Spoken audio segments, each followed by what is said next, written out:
Hello everyone, welcome to Study फोरियम।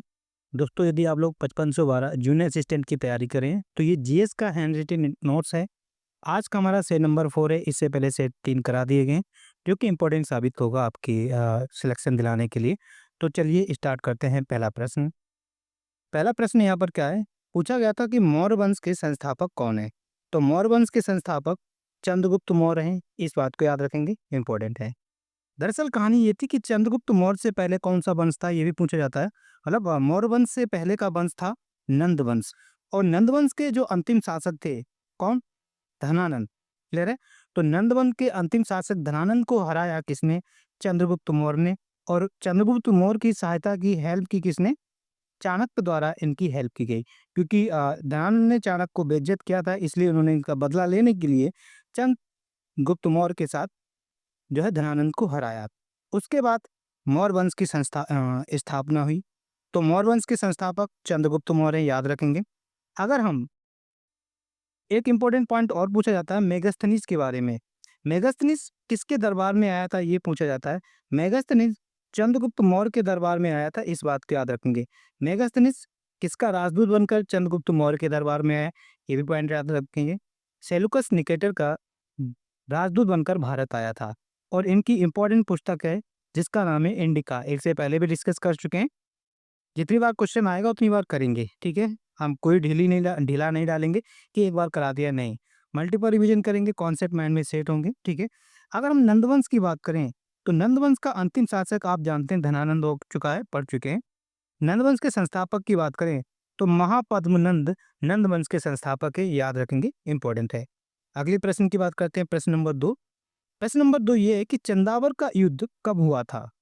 तो चंदावर का युद्ध 1194 ईस्वी में हुआ था, याद रखेंगे, इंपॉर्टेंट है। 1194 ईस्वी में चंदावर का युद्ध हुआ था। और ये इसलिए इंपॉर्टेंट है क्योंकि ये युद्ध उत्तर प्रदेश से संबंधित है। क्योंकि चंदावर जो जगह है वो उत्तर प्रदेश के इटावा में है, वर्तमान में, याद रखेंगे। क्लियर है? चंदावर का युद्ध हुआ किन किन के बीच में था, ये भी याद रखेंगे।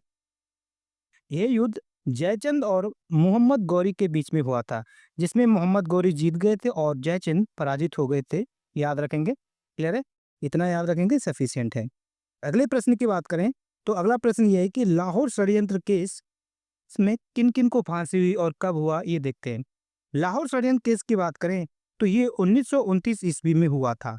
इस लाहौर षड्यंत्र केस के तहत या अंतर्गत अक्टूबर 1930 को सजा सुनाई गई थी किनको? भगत सिंह, राजगुरु और सुखदेव। आप अच्छे से परिचित होंगे।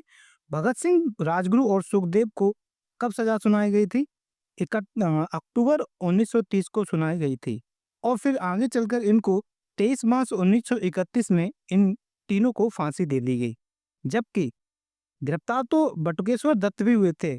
बटुकेश्वर दत्त को 23 मार्च 1931 को काला पानी की सजा हुई थी, ठीक। इनको काला पानी की सजा दे दी गई थी बटुकेश्वर दत्त को। और काला पानी की सजा का मतलब सेलुलर जेल भेज दिया गया था। और सेलुलर जेल कहाँ पर है? ये आपकी अंडमान निकोबार में है, इस बात को याद रखेंगे। क्लियर है भाई? अगर हम चंद्रशेखर आजाद की बात करें तो चंद्रशेखर आजाद 27 फरवरी 1931 को शहीद हो गए थे, इस बात को याद रखेंगे। ओके, यानी कि इन्होंने खुद को गोली मार ली थी कब? 27 फरवरी 1923 को अल्फ्रेड पार्क में मारी थी। और ये अल्फ्रेड पार्क का अब वर्तमान नाम क्या हो गया है? चंद्रशेखर आजाद पार्क हो गया है, इस बात को भी याद रखेंगे। और ये पार्क है कहाँ पर? ये पार्क आपकी प्रयागराज में है, इस बात को भी याद रखेंगे। क्लियर है? बढ़ते हैं नेक्स्ट प्रश्न की तरफ। अगर हम स्वराज पार्टी की बात करें तो स्वराज पार्टी की स्थापना कब हुई और किसने की, ये अगर हम लोग जानें तो स्वराज पार्टी की स्थापना जनवरी 1923 में हुई है। यहाँ पर ये गलत लिखा हुआ है। तो एग्जैक्ट डेट की बात करें तो 1 जनवरी 1923 को स्वराज पार्टी की स्थापना हुई है, याद रखेंगे। क्लियर है? और किन इन दो जन ने मिलकर की अगर ये हम बात करें तो याद रखेंगे, सीआर दास मतलब चित्तरंजन दास और मोतीलाल नेहरू ने मिलकर स्वराज पार्टी की स्थापना की। इंपॉर्टेंट है। इस स्वराज पार्टी में अध्यक्ष कौन था, ये भी पूछा जा सकता है। अध्यक्ष सीआर दास थे, जबकि उपाध्यक्ष के रूप में मोतीलाल नेहरू थे। क्लियर है? इतनी बात समझ में है। ये स्वराज पार्टी का गठन क्यों किया गया है, ये भी प्रश्न पूछा जा सकता है। मेन रीजन इसका था, दो मेन रीजन थे। एक तो ये असहयोग आंदोलन की असफल था। असहयोग आंदोलन था जो चलाया गया था, वो असफल हो गया था। दूसरा पॉइंट, ये कांग्रेस खिलाफ स्वराज पार्टी थी, कांग्रेस की नीतियों के ये खिलाफ थे, इसलिए स्वराज पार्टी का गठन किया गया। भाई हम स्वराज शब्द की बात करें तो ये प्रश्न पूछा जाता है कि सबसे पहले स्वराज शब्द किनके द्वारा इस्तेमाल किया गया, तो याद रखेंगे दयानंद सरस्वती द्वारा सबसे पहले स्वराज शब्द का इस्तेमाल किया गया, याद रखेंगे, इंपॉर्टेंट है। दयानंद सरस्वती को मूल शंकर भी कहा जाता है, इस बात को याद रखेंगे, क्लियर है। इन्होंने गो बैक टू वेदास, ठीक है, वेदों की ओर लूटो लोटो का नारा किसने दिया, वेदों की ओर लौटो, गो बैक टू वेदास का नारा दयानंद सरस्वती द्वारा दिया गया, इंपॉर्टेंट है, याद रखेंगे।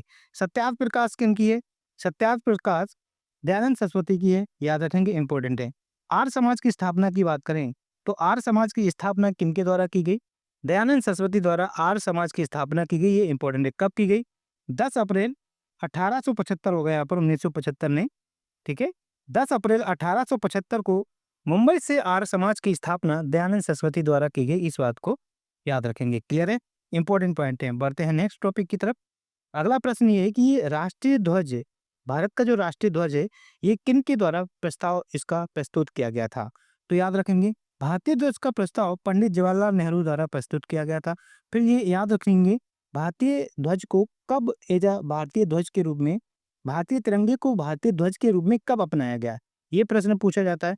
याद रखेंगे 22 जुलाई 1947 को राष्ट्रीय ध्वज के रूप में अपनाया गया। हमारे राष्ट्रीय तिरंगा में 3 रंग हैं, मेनली 3 रंग हैं, केसरिया, सफेद और हरा। बीच में डार्क ब्लू नीले रंग के चक्र है जिसमें 24 तीलियां हैं, इस बात को भी याद रखेंगे। तिरंगे की चौड़ाई और लंबाई और चौड़ाई का रेशियो याद रखेंगे, ये ध्यान देना लंबाई और चौड़ाई का है, तो 3:2 लंबाई और चौड़ाई का रेशियो है। अगर वो चौड़ाई और लंबाई का पूछे तो 2:3 बताएंगे, इस बात को याद रखेंगे कि पूछा क्या जा रहा है, ठीक है। ये भारत का राष्ट्रीय तिरंगा है, राष्ट्रीय ध्वज है, ये किसने बनाया है, इसको किसके द्वारा डिजाइन किया गया, अगर ये पूछा जाए तो पिंगली वेंकैया द्वारा इसको डिजाइन किया गया, इंपॉर्टेंट है, पूछा जाता है, क्लियर है। नेक्स्ट टॉपिक की बात करते हैं। अगला पॉइंट ये है कि भारतीय संसद की समितियों के बारे में पूछा है। भारतीय संसद की 2 प्रकार की समितियां होती हैं। भारतीय संसद जो है हमारी हमारी जो पार्लियामेंट है उसकी 2 सदस्यताएं होती हैं। एक आपकी होती है स्थायी समिति, दूसरी होती है अस्थायी और तदर्थ समितियां। इस पॉइंट को याद रखेंगे। स्थायी समिति जो होती है वो लोकसभा और राज्यसभा के सदस्यों से मिलकर बनी होती है, याद रखेंगे, इंपॉर्टेंट है। स्थायी समिति के मेंबर जो होते हैं वो सिर्फ और सिर्फ लोकसभा के मेंबर होते हैं और राज्यसभा के मेंबर होते हैं। कुछ इंपॉर्टेंट समितियों की बात करेंगे जो एग्जाम में पूछी जाती हैं, जैसे लोक लेखा समिति, जिसे हम पब्लिक अकाउंट कमेटी भी कहा जाता है, शॉर्ट में पीएससी बोलते हैं, इसके बारे में एग्जाम में पूछा जाता है और इम्पोर्टेंट है। हो सकता है कि ये इस टाइप का एक एग्जाम में देखने को मिले, आपको क्वेश्चन स्टेटमेंट में पूछा जा सकता है। अगर आपसे लोक लेखा समिति की बात करें तो लोक लेखा समिति में कुल सदस्य कितने होते हैं, तो ये आपके 22 सदस्य होते हैं, इस बात को याद रखेंगे। इन 22 सदस्यों में से 7 सदस्य लोकसभा के होते हैं, जबकि 15 सदस्य उल्टा बोल गए, 7 सदस्य राज्यसभा के होते हैं, जबकि 15 सदस्य लोकसभा के होते हैं, इस बात को याद रखेंगे, क्लियर है। वहीं इसका अध्यक्ष कौन होता है, इंपॉर्टेंट पॉइंट है। लोक लेखा समिति यानी कि पब्लिक अकाउंट कमेटी का अध्यक्ष की बात करें तो विपक्षी दल का नेता इसका अध्यक्ष होता है, इसको याद रखेंगे, इंपॉर्टेंट है, ठीक है। लोक लेखा समिति का अध्यक्ष जो होता है वो विपक्षी दल का नेता होता है और ये किसके द्वारा अपॉइंट किया जाता है, तो इसको लोकसभा स्पीकर नियुक्त करता है, क्लियर है, याद रखेंगे, इंपॉर्टेंट है। लोक लेखा समिति को प्राक्कलन समिति की जुड़वा बहन भी कहा जाता है, इस बात को याद रखेंगे, क्लियर है। ट्विन सिस्टर कहा जाता है लोक लेखा समिति और प्राक्कलन समिति को, यानी कि एस्टिमेटेड कमेटी को, याद रखेंगे, इंपॉर्टेंट है। इसका कार्यकाल की बात करें तो इसका कार्यकाल 1 वर्ष का होता है, इंपॉर्टेंट पॉइंट है, याद रखेंगे, ये स्टेटमेंट में पूछा जा सकता है। दूसरी कमेटी की अगर हम बात करें, समिति की बात करें, प्राक्कलन समिति, याद रखेंगे, इंपॉर्टेंट है। प्राक्कलन समिति के सदस्यों की बात करें तो इसके 30 सदस्य होते हैं, 30 के 30 सदस्य लोकसभा के होते हैं, ये इंपॉर्टेंट है। वहां पर हमने क्या देखा था, पब्लिक अकाउंट कमेटी में 22 सदस्य थे, जिसमें से 7 सदस्य राज्यसभा से, 15 सदस्य लोकसभा से, ठीक है। मैं प्राक्कलन समिति की बात करें, इसके 30 मेंबर होते हैं और 30 के 30 मेंबर लोकसभा के होते हैं, याद रखेंगे, इंपॉर्टेंट है। इसका अध्यक्ष की अगर हम बात करें तो सत्ताधारी नेता इसका अध्यक्ष होता है। इसके अध्यक्ष की नियुक्ति कौन करता है, लोकसभा स्पीकर इस अध्यक्ष की नियुक्ति करता है। इनका कार्यकाल भी 1 वर्ष होता है, याद रखेंगे। तीसरी इंपॉर्टेंट समिति है सार्वजनिक उपक्रम समिति, इसमें 22 मेंबर होते हैं, 22 में 7 मेंबर राज्यसभा से होते हैं, जबकि 15 मेंबर लोकसभा से होते हैं। इनका कार्यकाल भी 1 वर्ष का होता है, इस बात को याद रखेंगे, इंपॉर्टेंट है। क्लियर है? उम्मीद करता हूँ ये पॉइंट समझ में आए होंगे। बढ़ते हैं नेक्स्ट प्रश्न की तरफ। अगला प्रश्न क्या है, ये पढ़ेंगे। भारत का कौन सा भौतिक विभाजन सघन जनसंख्या वाला क्षेत्र है? ठीक है, भारत का जो भौतिक विभाजन में भागों को भारत को बांटा गया है, उनमें से ये पूछा जा रहा है कि किसमें सबसे अधिक जनसंख्या घनत्व है। ये कुल मिलाकर पूछा, यह सघन जनसंख्या वाला क्षेत्र है। तो याद रखेंगे, इंपॉर्टेंट क्वेश्चन है। उत्तर भारतीय मैदान या उत्तर विशाल मैदान जो है, वो भारत का सबसे सघन जनसंख्या वाला क्षेत्र है, याद रखेंगे।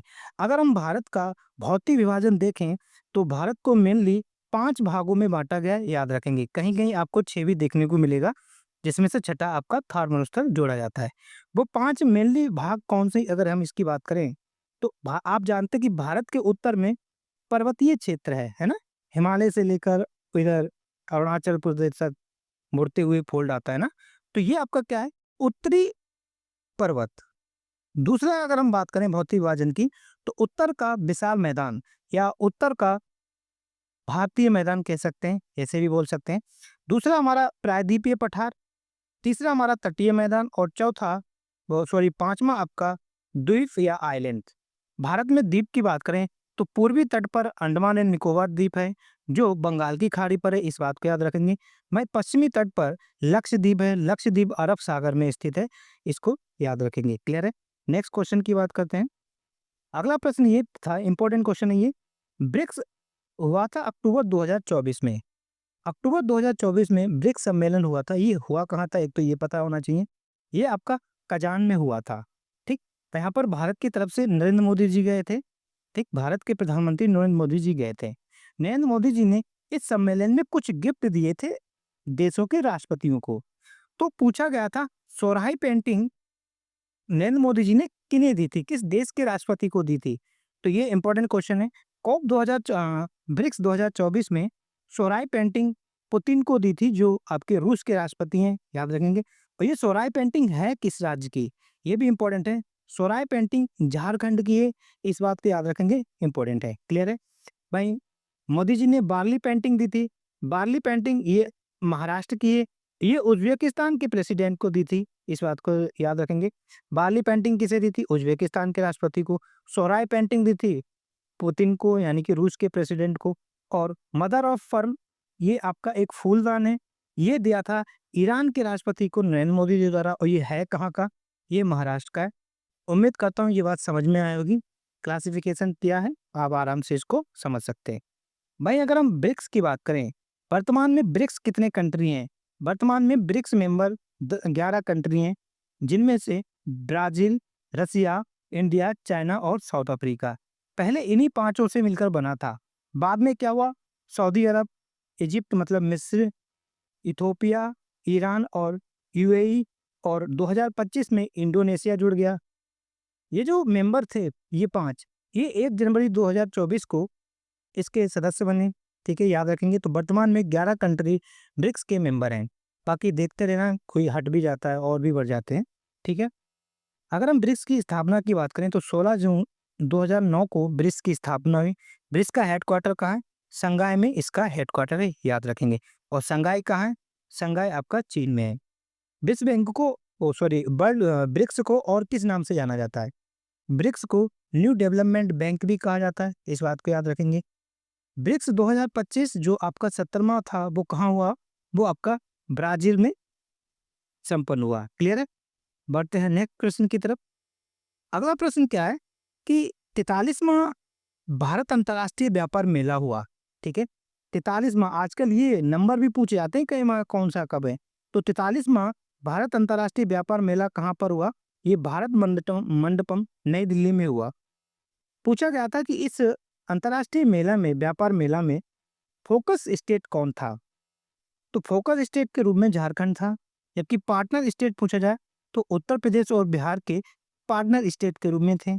इस व्यापार मेला का थीम की बात करें, तो विकसित भारत 2047 इसका थीम था, याद रखेंगे, इंपॉर्टेंट है। क्लियर है? बढ़ते हैं नेक्स्ट पॉइंट की तरफ। अगला प्रश्न ये पूछा गया था कि अलकनंदा और धौलागिरी, ये दो नदियाँ कहाँ पर मिलती हैं, इनका संगम स्थल क्या है, इनका संगम स्थल पूछा था। तो अलकनंदा और धौलागिरी विष्णुप्रयाग में मिलती हैं। चलो इस कॉन्सेप्ट को समझते हैं इस मैप के माध्यम से जो हमारे द्वारा बनाया गया है। दरअसल क्या है कि ये सभी जगह कहाँ पर हैं, ये सभी उत्तराखंड में है।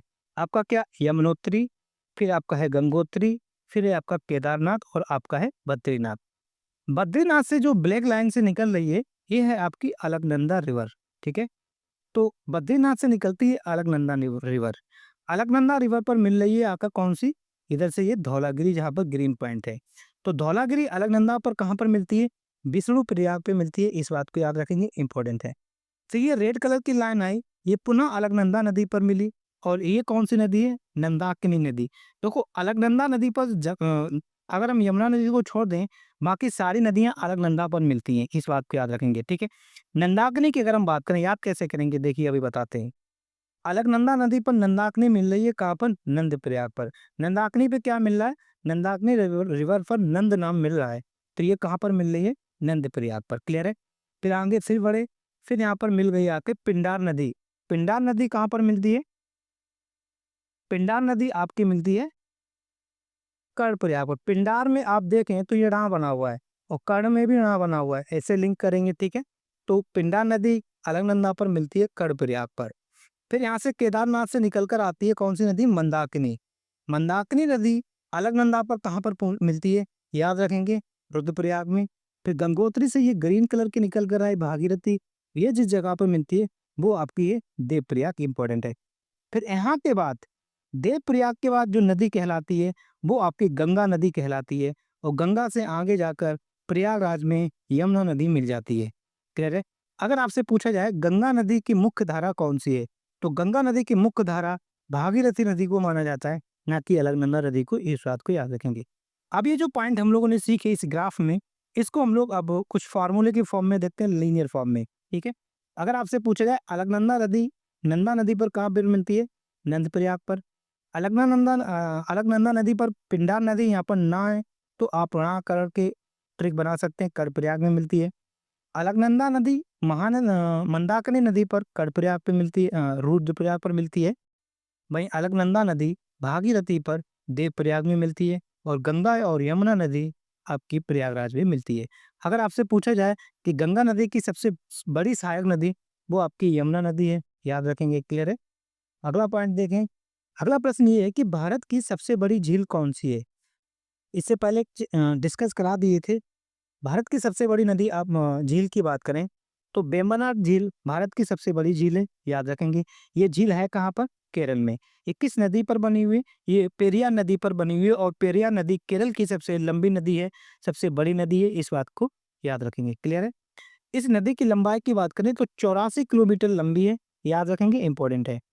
ठीक है, इसी वेम्बनाड नदी झील पर अगर हम बात करें तो एक नौका प्रतियोगिता होती है, जिसे हम बल्लम कली भी कहते हैं, और ये ओणम पर्व के अवसर पर होती है, याद रखेंगे। और ओणम केरल का एक त्योहार है, इस बात को याद रखेंगे। क्लियर है। इसके अलावा अगर आपसे पूछा जाए सबसे बड़ी मीठे पानी की झील, मतलब भारत की सबसे बड़ी मीठे पानी की झील पूछी जाए, तो आप कहेंगे बुलर झील भारत की सबसे बड़ी मीठे पानी की झील है, और ये है कहाँ पर, ये आपका जम्मू कश्मीर में है। क्लियर है।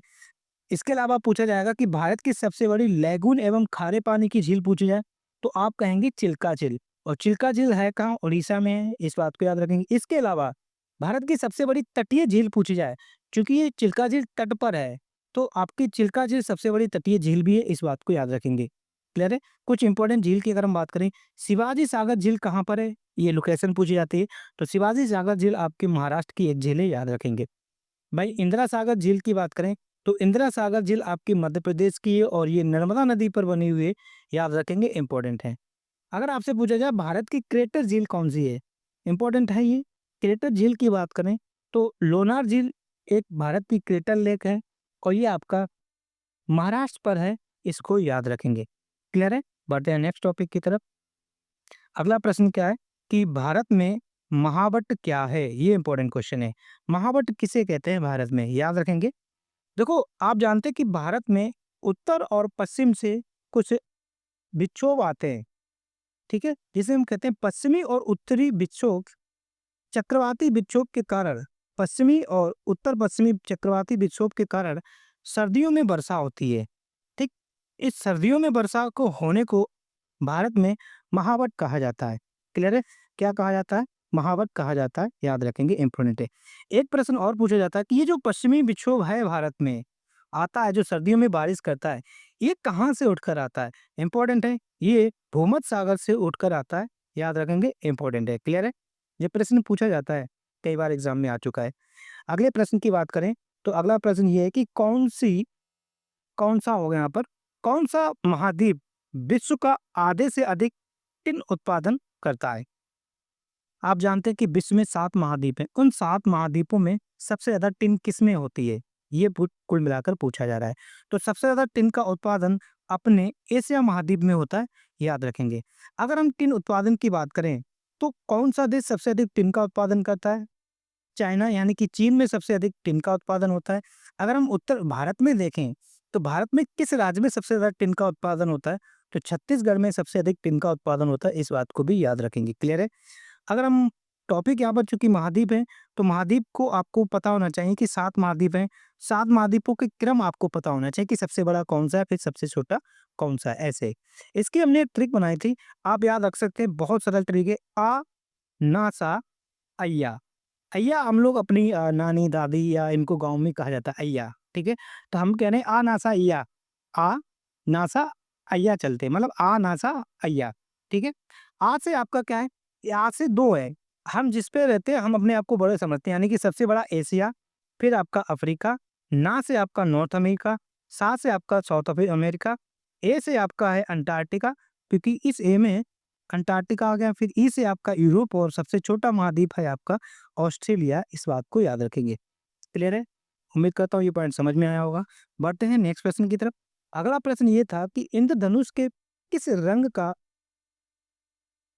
सबसे कम तरंग दैर्घ्य होता है? इंद्रधनुष में मेनली 7 कलर होते हैं, ये आप लोग जानते होंगे। उन 7 कलर में पूछा जा रहा है सबसे कम तरंग दैर्घ्य किसका होता है? आप एक फार्मूला याद रखिए जो हम लोग सीखते थे, बिबग्योर करके याद रखेंगे, BIBGYOR।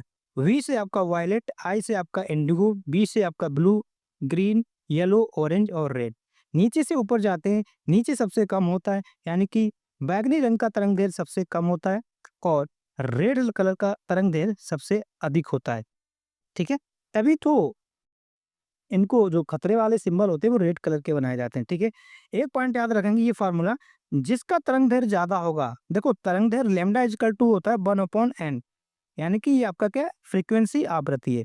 जिसकी तरंग दैर्घ्य जितनी ज्यादा होगी उसकी फ्रीक्वेंसी उतनी कम होगी। यहाँ पर हमने मेंशन कर दिया है, तरंग दैर्घ्य ज्यादा है तो आवृत्ति कम होगी, याद रखेंगे, इंपॉर्टेंट है। अगर तरंग दैर्घ्य कम है तो आवृत्ति ज्यादा होगी। कैसे? देखो, अगर हम यहाँ पर समझा रहे हैं, ये पॉइंट गया, ठीक, इसका मतलब ये जो तरंग दैर्घ्य लैम्डा है ये ज्यादा है।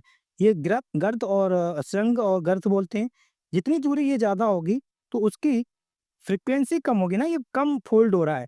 और ये देखो कितनी, ये इसने देखो 3 ही 4 फोल्ड की, जबकि इसने जो है कितने ज्यादा यहाँ पर फोल्ड कर दिए। कुल मिलाकर ये समझना, इसको हम एज अ फ्रीक्वेंसी कहेंगे। ठीक है, तो जितनी कम वेवलेंथ होगी उतनी फ्रीक्वेंसी ज्यादा होगी, जितनी वेवलेंथ ज्यादा होगी उतनी फ्रीक्वेंसी कम होगी। क्लियर है? और 1 एंगस्ट्रॉम बराबर होता है 10⁻⁻10 मीटर, याद रखेंगे। बढ़ते हैं नेक्स्ट प्रश्न की तरफ। अगला प्रश्न पूछा था कि पोमीकल्चर का मतलब क्या है? पोमीकल्चर का मतलब होता है फलों का उगाना। क्लियर है? इंपॉर्टेंट पॉइंट है। इसके अलावा कुछ इंपॉर्टेंट और कल्चर की बात करते हैं, जो खेतियों की बात करते हैं। एपी कल्चर की बात करें तो एपी का मतलब मधुमक्खी पालन, एबी कल्चर का मतलब पक्षी पालन। भाई पिसी कल्चर, पिसी का मतलब होता है मछली, तो मछली पालन आपका क्या है? पिसी कल्चर है। सिल्वी कल्चर का मतलब होता है वन संवर्धन। सेरी कल्चर का मतलब रेशम कीट पालन। फ्लोरी कल्चर, फ्लो फ्लो फो फूलों की खेती, फ्लोरी कल्चर। ओलेरी कल्चर की बात करें तो सब्जियों की खेती इंपॉर्टेंट है। ओलेरी कल्चर क्या है? सब्जियों की खेती। बर्मी कल्चर, बर्मी आप जानते हैं केचुआ, और केचुआ को किसानों का मित्र कहा जाता है। तो बर्मी कल्चर क्या है? या ऐसे हम कभी कभी बर्मी कंपोस्ट नाम सुना होगा ना, तो ऐसे भी याद रख सकते हैं। केचुआ पालन आपका क्या है? बर्मी कल्चर है। ओली कल्चर, ओलेरी कल्चर यहाँ पर है, यहाँ पर ओली कल्चर। ओली मतलब ओलिव ऑयल जो होता है ना जैतून का, तो जैतून का उत्पादन आपका ओलेरी कल्चर कहलाता है। भाई हेली कल्चर इंपॉर्टेंट है, घोंगा या स्नेल्स बोलते हैं का संवर्धन, घोंगे का संवर्धन आपका हेलीकल्चर कहलाता है। मोरिकल्चर मतलब शहतूत की खेती, ये भी इंपॉर्टेंट है, मोरिकल्चर कहलाता है। ये कुछ इंपॉर्टेंट है, याद करेंगे। अगला प्रश्न ये पूछा था कि कोशिकाओं में प्रोटीन का संश्लेषण कहाँ होता है या किस में होता है या किसका मेन योगदान होता है। प्रोटीन के निर्माण में मेन योगदान जो होता है वो होता है राइबोसोम का। अब राइबोसोम दो प्रकार के होते हैं, एक आपका 70S प्रकार का होता है और एक आपका 80S प्रकार का होता है। इस बात को भी याद रखेंगे। क्लियर? राइबोसोम को प्रोटीन की फैक्ट्री भी कहा जाता है, इस बात को याद रखेंगे। ठीक है। अच्छा, आप आपसे पूछा जाए ट्रैफिक पुलिस किसे कहा जाता है, ये भी पूछा जाता है। ट्रैफिक पुलिस किसे कहा जाता है, ये आप कमेंट करके बताएंगे। क्लियर है? अगला प्रश्न पूछा गया था कि बरगद, बरगद का वैज्ञानिक नाम पूछा था। ठीक है, इंपॉर्टेंट है। तो फिकस बेंगालेंसिस, ठीक है, या फिकस बेंगालेंसिस इसका वैज्ञानिक नाम है, इंपॉर्टेंट है। इसके अलावा कुछ और अगर हम साइंटिफिक नेम की बात करें तो मटर का याद रखेंगे, पायसम सटाइवम आपका मटर का है, कैट मतलब फेलिस कैटस, डॉग का कैनिस फैमिलियर, सोयाबीन का इंपॉर्टेंट है, ग्लाइसिन मैक्स सोयाबीन का है। मैंगो की अगर हम बात करें तो मैंगीफेरा इंडिका, व्हीट हमारा जो गेहूं होता है टिटिकम सटाइवम इसका साइंटिफिक नेम है। नीम की बात करें तो आजादी रेक्टा इंडिका, ठीक है, आजादी रेक्टा इंडिका आपका क्या है, नीम का है। तुलसी का अगर पूछा जाए तो ओसिमम सेंटकम सेंटमम सेंटमम, ठीक है, ये इसका। मैं अगर पीपल का पूछा जाए तो फीकस रिलीजियोसा लिन, ठीक है। बरगद हमारा क्या रिलीजियस से याद रखो, ठीक है। नहीं, पीपल, पीपल हमारा रिलीजियस पेड़ है, ऐसे करके ऐसा, तो फाइकस रिलीजियोसो लिन। क्लियर है? बढ़ते हैं नेक्स्ट प्रश्न की तरफ। अगला प्रश्न क्या है कि किस प्रकार की बेरोजगारी में व्यक्ति अपनी क्षमता से कम योगदान देता है। मतलब काम पे यहाँ पर 5 लोगों का है, लेकिन यहाँ पर निठल्ले 20 लोग बैठे हुए हैं। आया एक कोई भैया ठेकेदार के, में लेबर की जरूरत है, तो उसने कहा कि चलो भैया सब लोग चलते हैं, कुछ हो जाएगा। काम 5 का है लेकिन वहाँ पर जुटे पड़े हुए हैं 10 लोग, 15 लोग। इस प्रकार की बेरोजगारी को प्रचंड बेरोजगारी कहते हैं, इसे छुपी हुई बेरोजगारी कहते हैं। छुपी हुई क्यों कहते हैं? अच्छा बताओ, यहाँ पर 20 लोग बैठे हैं, काम तो 5 लोगों का है, लेकिन यहाँ पर क्या 20 ही लग गए। तो अगर कोई दूसरा व्यक्ति बाहर से देखा है, अरे यार यहाँ तो खूब लोग रोजगार है, जबकि मिल तो उनको 5-5 ही रुपए रहे हैं। वैसे कम लोग करते तो हमारे 50-50 मिलते, लेकिन ज्यादा हो गए। तो लोगों को क्या लग रहा है, अच्छी बेरोजगारी, यहाँ पर लोगों को अच्छा खासा रोजगार है, लेकिन ये सब छुपा हुआ है क्योंकि उनको तो हकीकत पता ही नहीं है ना। तो इस प्रकार से कह सकते हैं ये छिपी हुई बेरोजगारी है। भारत में इसी प्रकार की बेरोजगारी है, याद रखेंगे। क्लियर है? आजकल आप देख रहे होंगे, अ, अगर आप शहरों में रहते हो तो कितने ई रिक्शे चल गए हैं, जहाँ जरूरत तो 10 की है लेकिन चल कहाँ रहे हैं, चल वहां पर सो रहे हैं।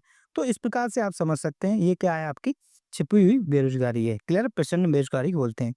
अगला पॉइंट ये है, सरकारी बजट द्वारा दर्शाया जाता है। आप जानते हैं कि जब हम सरकारी बजट प्रस्तुत करते हैं तो उसमें अनुमानित व्यय लगाया जाता है और अनुमानित प्राप्तियां, कितना हम लोग अनुमान लगाते हैं खर्च करेंगे और हमें प्राप्त क्या होगा, ये अनुमानित होता है। क्लियर है? नेक्स्ट पॉइंट की बात करें, अगला पॉइंट ये है कि सबसे पुराना टेनिस टूर्नामेंट कौन सा है। इंपॉर्टेंट क्वेश्चन है। तो सबसे पुराना टेनिस टूर्नामेंट की बात करें तो विंबलडन सबसे पुराना टेनिस टूर्नामेंट है। ये इसका सीक्वेंस है। सबसे पुराना विंबलडन है जो 1877 में स्टार्ट हुआ था। दूसरे नंबर का अगर आपसे पूछा जाए तो यूएस ओपन 1881 में हुआ था। फ्रेंच ओपन की बात करें तो 1891 में, और ऑस्ट्रेलिया ओपन 1905 में। हो सकता है कि इनका क्रम पूछ दिया जाए तो याद रखेंगे।